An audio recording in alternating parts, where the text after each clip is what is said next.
강민표 변호사입니다. 두 가지를 오늘 말씀드리려고 준비했는데요. 압수수색이라는 거하고 소환을 당했을 때 어떻게 가서 조사를 받아야 되느냐. 제가 이렇게 검찰에 있을 때나 나와서 변호사를 해보면 많은 분들이 초기 대응에 고민을 안 하셔서 나중에 고생하시는 분들이 많아요. 그러니까 압수수색이 보통 이제 처음 수사기관하고 맞닥뜨리는 접점이고, 그 다음에 맞닥뜨리는 접점이 조사받으러 나오세요 할 때거든요.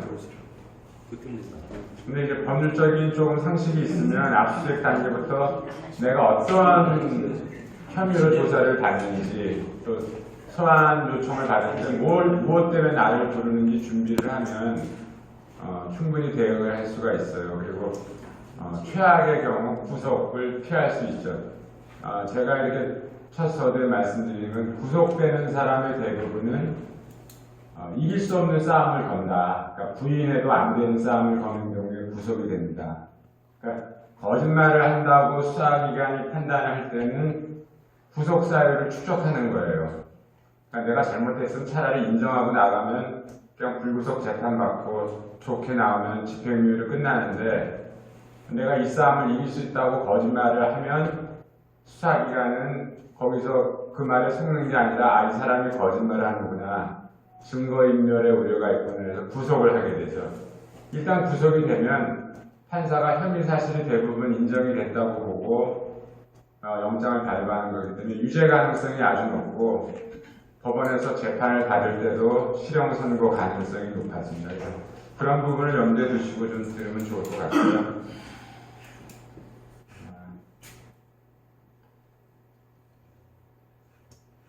압수수색의 개념입니다. 압수수색은, 압수라는 것은 이제 증거나 범죄 수익으로 인한 물건들을 몰수하기 위해서 그 물건을 이제 가져가는 거죠. 국가가, 수사기관이. 그런 걸 압수라고 그러고, 수색은 압수한 물건이나 피의자를 발견하는 과정을 이제 수색이라고 합니다. 보통은 증거물을 찾아야 되기 때문에 압수수색이라는 두 가지 강제 처분을 법원에서 같이 이제 영장을 발부해 주게 됩니다. 가끔 신문에서 보시지만 군사상, 공무상 비밀인 경우에는 그 공무소의 장이 압수수색을 거부할 수가 있습니다. 과거에 지난 정부 때 대통령을 수사하면서 보셨겠지만, 청와대 같은 경우도 공무상 비밀 문서가 많이 있기 때문에 그 장이 압수수색을 거부할 경우에는 사실 법원의 영장을 가지고 강제로 들어가지는 못하죠. 그리고 또 경우에 따라서는 변호사나 의사 등 어떤 타인의 어떤 비밀을 관리하면서 업무상 위탁을 받은 경우에도 압수수색 거부가 가능합니다.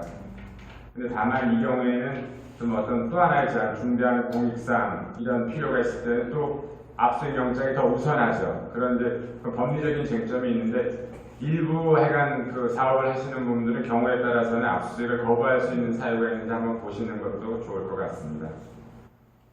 지금 이 부분이 제일 중요한데요. 압수수색 할 때는 반드시 영장을 제시해야 됩니다. 영장에는 내가 어떤 혐의로 압수수색을 당하는지, 또 어떠한 물건을 가져가려고 하는지 영장에 기재가 되어 있거든요. 제가 이제 많은 사건을 접해보면 많은 분들이 왜 압수수색을 당했는지 모르세요. 또 뭘 가져갔는지도 모르고. 그러니까 누가 와서 국가기관에서 압수수색 영장을 제시하고 물건을 가져가겠다고 하면은 도대체 무슨 혐의로, 절도 혐의인지 사기 혐의인지, 아니면 정보통신에 관한 법률인지, 재산범죄인지 등등 그 영장에 있는 기재 사실을 정확히 읽어보시고, 이런 혐의로 내가 조사를 받는구나 확인을 하셔야 됩니다. 특히 중요한 거는 영장에 기재된 물건 이외에는 가져갈 수 없다. 그러니까 예를 들어서 서류, 컴퓨터 USB라든지 이런 그 압수할 대상이나 물건이라는 항목에 정확히 기재가 되어 있거든요. 그 부분을 보시면 되고, 장소 역시 예를 들어서 사무실이 2개인 경우나 집이 2개인 경우는 주소지로 기재되는 곳만 압수수색을 할 수가 있습니다. 그러니까 다른 곳까지, 그러니까 사장님 같은 경우는 사장의 집무실이라고 기재되어 있으면 그 임원 사무실이나 총무과나 다른 사무실 가서는 압수수색을 할 수 없는 게 원칙입니다. 그래서 압수수색 영장을 열심히 보셔서 본인의 어떤 방어를 할 수 있는 그런 기회를 잡으시는 게 좋을 것 같고요. 보통 심하게 거부하면 공무집행방해죄로 처벌을 받습니다. 그러니까 아까 말씀드린 것 법에 규정된 공무상 비밀 장소라든지 어떤 타인의 위탁을 받아서 업무를 처리하는 경우 거부할 수 있지만 일정한 한도를 넘는 경우에는 이제 수사기관의 공무집행방해한 것으로 처벌받기 때문에 이 부분은 좀 조심을 하셔야 되고, 과거에 이 밑에 있는 대법원 판결 사건은 회사에서 이제 간부들 지시에 따라서 1층에서부터 수사관의 출입을 막았기 때문에 공무집행방해죄로 처벌된 사례도 있습니다. 참고로 여자분 같은 경우는 여자 수사관이 와서 압수수색을 하지 않으면 거부할 수 있습니다. 그리고 영장에는 보면은 시간, 그러니까 일주일 전이나 일몰 후에 압수수색을 하려면, 야간에 하려면 야간에 압수수색이 가능하다고 기재가 돼 있어야 됩니다. 그래서 대부분, 이건 참고로 말씀드리면 압수수색을 하는 시간은 그럼 언제 가겠습니까? 해가 뜨고 난 다음. 네, 그러니까 보통 제일 많이 가는 시간, 출근하기 전, 아침에 일어나고 출근하기 전, 대개 그 사람이 그 장소에 있을 것으로 보이는 시간에 압수수색을 많이 하게 됩니다. 신문기사도 보시지만 우리 아이 학교 가기 전에 좀 가방 들고 나가려는데 수사관이 들이닥쳐가지고 우리 아이들이나 가족들에게 정신적인 충격을 줬다고 이제 많이 가설을 하는데, 그 수사기관에서 어쩔 수 없는 단계인 것도 같습니다. 앞서도 말씀드렸지만 압수수색 주의사항 하여간 그 대상 물건, 장소, 사유 어떤 방법으로 제한이 되어 있는지 보시고, 제일 중요한 건 죄명과 범죄 자신, 내가 어떤 혐의로 이러한 강제 처분을 당하는가 확인하시는 게 중요할 것 같습니다. 사실 어떤 기본권 차원에서는 남의 집에 들어가거나 압수수색하는 것이 엄청난 그 기본권의 제한이기 때문에 법원에서는 구체적으로 혐의 사실이 정해지고 소명이 되지 않으면 영장이 나오지 않습니다. 그래서 이 부분을 확인하는 게 굉장히 중요한 사항인 것 같습니다.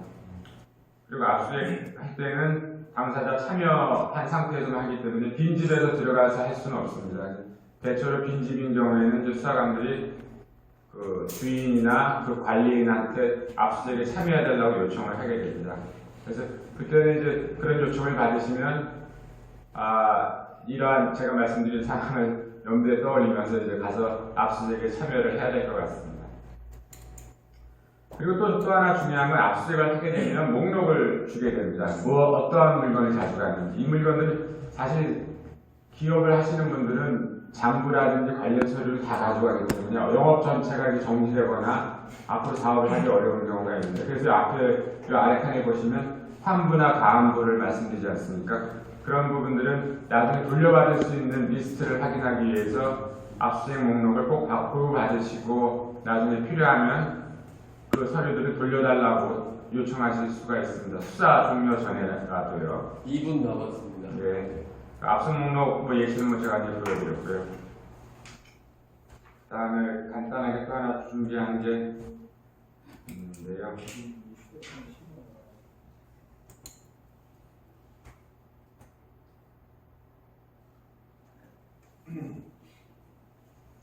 이제 조사를 받으라고 요청을 받으면 어떻게 준비를 해야 되나 간단하게 말씀드리겠습니다. 세 단계입니다. 미리 연락을 받았을 때, 조사받을 때, 조사를 받은 다음.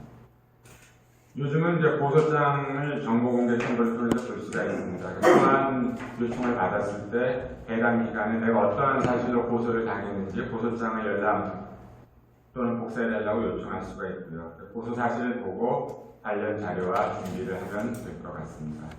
1분 남았습니다. 정보공개 청구서 양식입니다. 이런 양식 경찰서에 다 있고 수사기관에 있기 때문에 이런 서식으로 신청을 하시면 됩니다. 그리고 앞서도 말씀드렸지만 진술의 일관성이 매우 중요하고 거짓말을 하지 않는 게 중요합니다. 모르면 모른다. 그리고 나중에 가서 내가 그 부분에 대해서 설명할 테니 시간을 달라. 그러니까 아까 말씀드렸죠. 어설프게 거짓말하는 것은 구속 사유를 축적하는 것이기 때문에 절대 권하지 않습니다. 모르면 모른다. 그리고 처음 진술과 나중 진술이 같을수록 구속 사유를 없애는 힘이 될 수 있을 것 같습니다. 진술 시 유의사항 모든 질문에는 저희가 있기 때문에 질문을 잘 듣고 답하시라는 거고요. 그리고 기초 질문, 가족관계나 재산관계 물을 때도 그냥 묻는 게 아니라 다 범죄 수사에 활용이 된다는 점 참고하시면 좋을 것 같고요. 그리고 자료는 가져가서 이제 설명 준비할 수 있도록 준비하라고 말씀을 드렸고, 제일 중요한 게 이제 이 마지막입니다. 반드시 조서가 어떻게 작성되어 있는지 꼼꼼하게 확인하라는 것. 내가 말한 대로 써주지 않습니다. 수사기관은. 그러니까 제가 다시 한번 말씀드리면 수사기관은 자기가 원하는 조사를 하고 원하는 내용을 조서에 남기죠. 내가 원하는 내용을 남기는 건 마지막으로 조서를 읽고 추가로 기재하거나 내가 말한 취지가 그대로 되어 있는지 확인하는 작업이 제일 중요합니다. 그렇지 않으면 나중에 법정에 가서 재판받을 때 제가 그때 그런 취지를 이야기하지 않았는데 그렇게 조서가 작성되어 있네요. 또는 법정에서 나는 그런 사실이 없습니다. 여러 번 말해도 효과는 거의 없습니다. 왜냐하면 보통 사람들은 초기 진실을 담고 있다고 수사기관이나 법원에서는 보고요. 시간이 지날수록 그 사실을 자기한테 유리하게 왜곡하려고 한다고 판단합니다. 판사도 자기 앞에서 울면서 진실을 이야기하는 사람보다는 최초 단계의 진실하는 부분이 더 진실에 가깝다고 판단하는 경우가 많습니다. 제가 말씀드렸고요. 질문은 나중에 개인적으로 시간이 없다고 하니까 개인적으로 하시면 좋을 것 같습니다.